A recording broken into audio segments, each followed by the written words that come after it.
What is up, T-Bob Hebert? How are you? Feels like a shot, dude. I don't think many people celebrate springing forward. And so to tie me in with daylight savings time, that felt very sarcastic, Jim. It Would did you like not. to explain yourself? It did not. There's no way that you actually liked losing an hour of sleep on Saturday. I love it. If you're saying that I'm the human equivalent of losing an hour of sleep, that's the meanest thing anybody said to me in the past 2 months. No, I equate this to more sunshine, and that's how I see you. You bring sunshine to the show. Sunshine. Well, you look at that, dude. Okay, that's a great spin zone. I feel immediately better. If my voice sounds strained, it's because I just had my brother's bachelor party all weekend, and I mean it got pretty real. It got pretty real there Saturday night when all of a sudden 3 a.m. changed to 4 a.m. That was not a great feeling. Where was the bachelor party?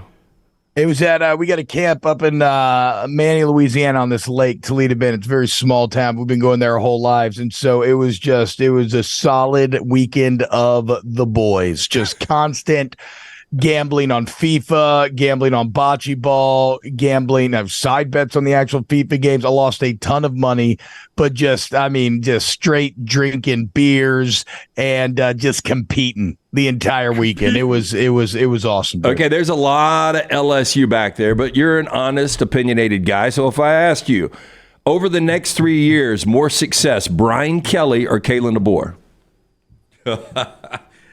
Truthfully, I thought his question was going to be, who's at their current situation longer? Your brother after he gets married? Oh, no. Or Kalen DeBoer? I think I'm going to go. I mean, I feel very confident that there's not nearly as much pressure on my brother. I feel like he's in a pretty good spot, right? He's not following up Fabio, right? Fabio's not her ex-husband, so like he should be fine. I don't think I can answer that question with any actual emotion or belief behind it, right? Because I really like what Brian Kelly is doing at LSU. I think he's been very solid thus far. I think the future looks very bright. I think I got some major personnel questions this year specifically, but I think when you look at the recruiting at 25 and down the road and the process and long-term security he has, I like the defensive hires. And I like the fact that he's now recruiting in a world that no longer involves Nick Saban or Jimbo Fisher. I memean, those are two neighbors that you've been doing battles with for, well over a decade now. That said, I like, so again, I really like Kelly and LSU. The reason why I'm not just making that the easy answer, though, is because why I can't really answer it, I feel like, too emphatically, is because I don't know exactly what to make of Kalen DeBoer at Alabama. Because Kalen DeBoer, like I've been a hardcore Kalen DeBoer believer for a long time now. I think success at any level, if you look like him, Leipold, Kleeman, I think there's a lot of guys that have proven that being a head coach and being successful at a smaller school, I kind of like better than going after the big time coordinator. Because I don't care if you're at Sioux Falls, if you're Kalen DeBoer, you're still going against your peers and you're still consistently outclassing your peers. And that then translated to Washington, obviously, seamlessly. And there's all kind of analytics about DeBoer being like the best on-field coach and everything else. So I think DeBoer and Alabama are going to be fantastic. It's just, is it fantastic enough for Alabama fans to be accepting of whatever that is, right? Because the bar has been set so impossibly high. But like on the field, who has more wins over the next 3 years?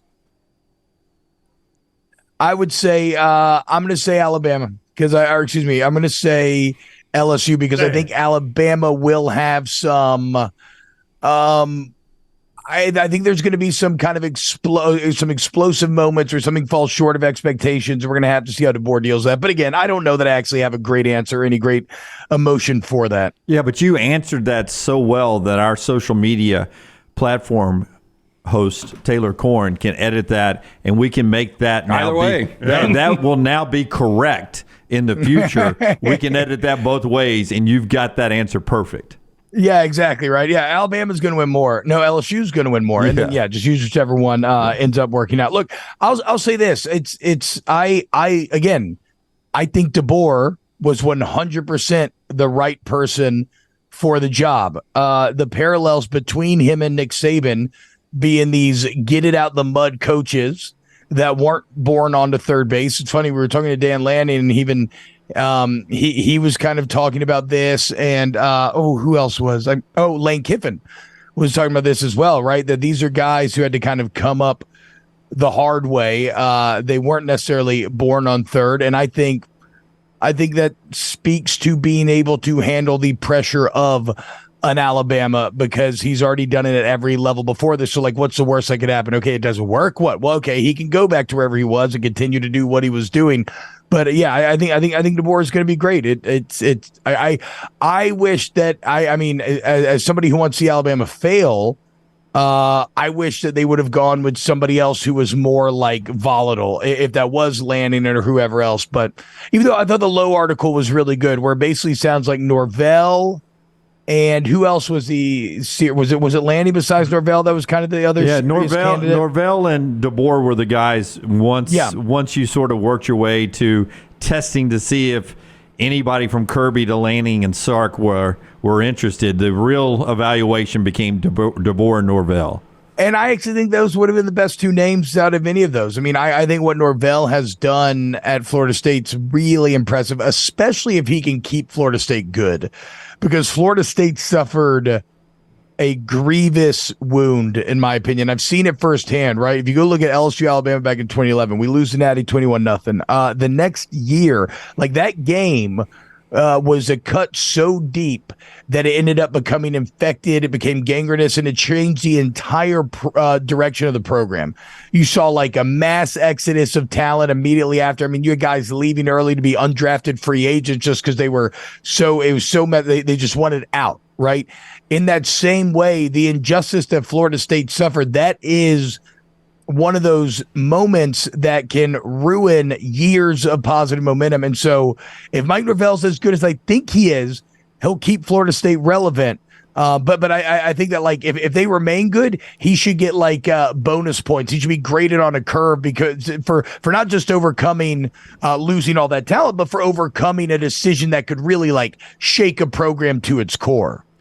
T-Bob Hebert is with us on the JohnstonRVCenter.com hotline off the bench down in Baton Rouge and throughout the state of Louisiana, and also the Snaps podcast with he and Aaron Murray. You can get that as well. He's with us on the JohnstonRVCenter.com hotline.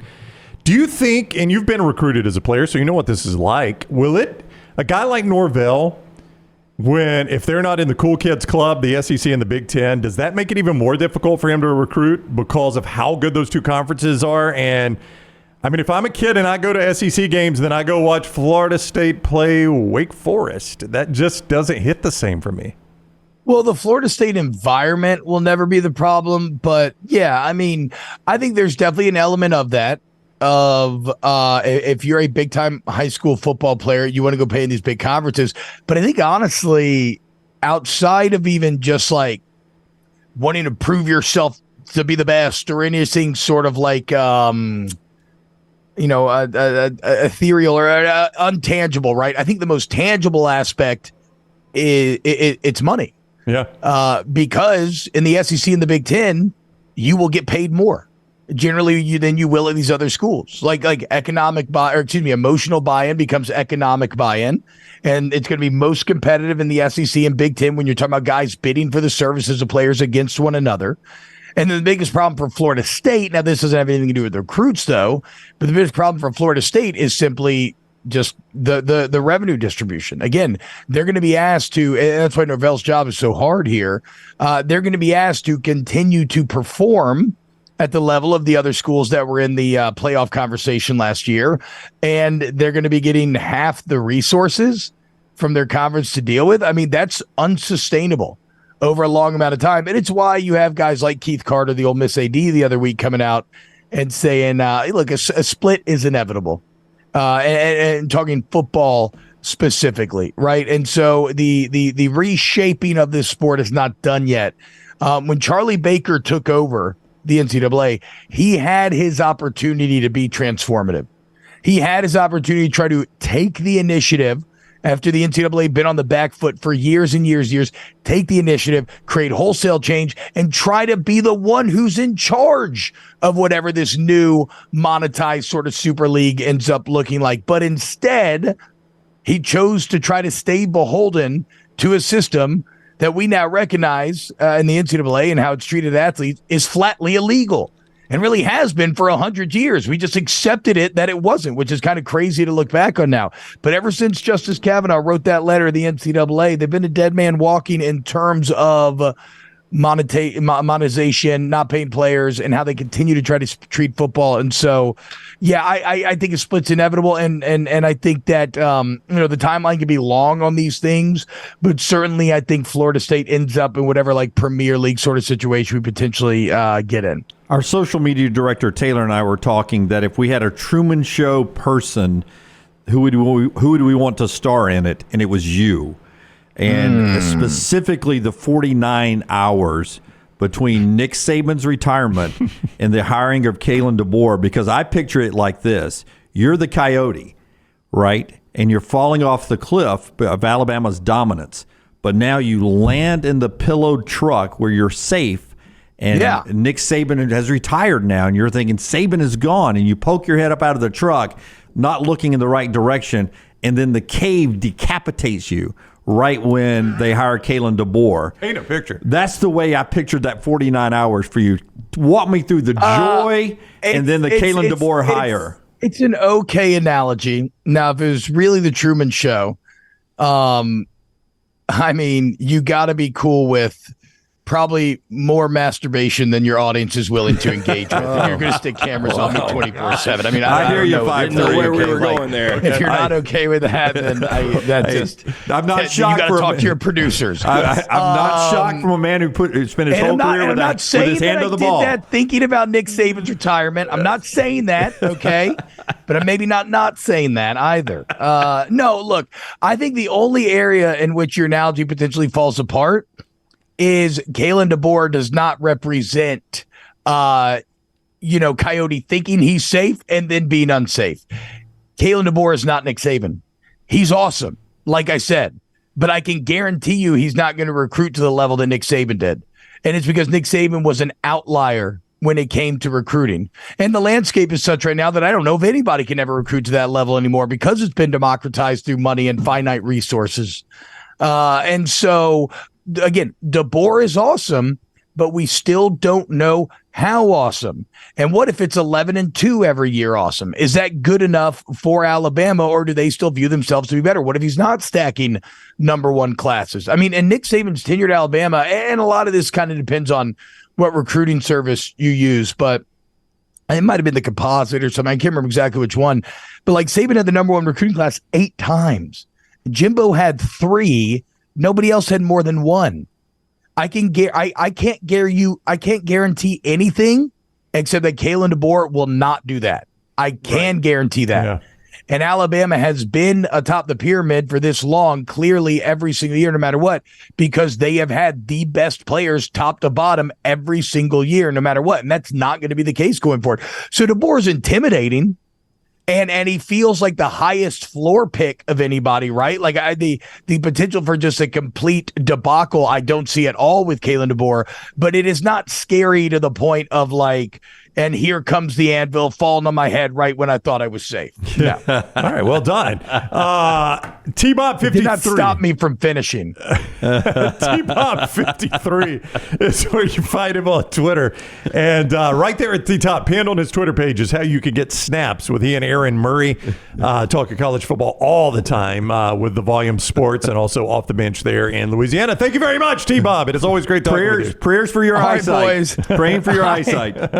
Hey, if I ain't blind by now, brother, I mean, I don't think my grandma was right. I put it to the test every day. Decades in the game, Jim. I'm a salty vet here, like LeBron. I ain't ever retiring. I'm sorry, boys. Thank you for dealing with me. I only slept like 4 hours this weekend. John. See you, T-Bob. Thank you, T-Bob, with us on the JohnstonRVCenter.com hotline.